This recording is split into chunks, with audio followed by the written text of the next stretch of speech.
Kung dati tinuturing na poor man's timber ang bamboo, ngayon marami ng export products ang nagagawa mula sa kawayan. Kaya para mapalaganap ang kaalaman tungkol sa pagtatanim, pagpapalagot, mga produktong pwedeng magawa mula sa kawayan, isinagawa ang 24th Bamboo Training at Seminar sa Antipolo City.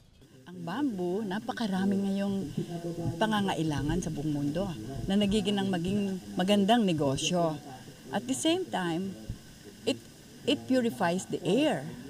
At saka nagsasave ng lives because ang soil erosion, ini-stop niya. Yung matutunan na gagawin ng mga tao, kabuhayan yun eh. Bukod sa bahagi ito ng ating sining at kultura, pwede rin gamitin ang kawayan upang tugunan ang kahirapan sa bansa. Tinalakay sa seminar mga paraan ng pagtatanim, pag-aalaga at pag-harvest ng kawayan, pati ang mga gamit sa kawayan, bamboo construction at treatment, high-value crops financing program, at kung paano magsimula ng butterfly garden. Importante talaga, ma-maintain natin yung freshness ng portion ng bud, yung lalabasan niya dito.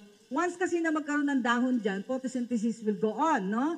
Tapos yung kanyang root system ay hahaba na. Ang bamboo, hindi natin pwedeng gamitin kung hindi siya treated. Kasi isang taon lang yan, 2 taon, wasak agad yan. Because bamboo contains starch and sugar. Yun ang pinaka-main component ng bamboo. And we have to eliminate that particular materials.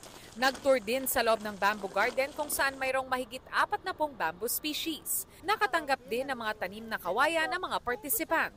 Sa Oktubre magkakaroon muli ng bamboo training at seminar.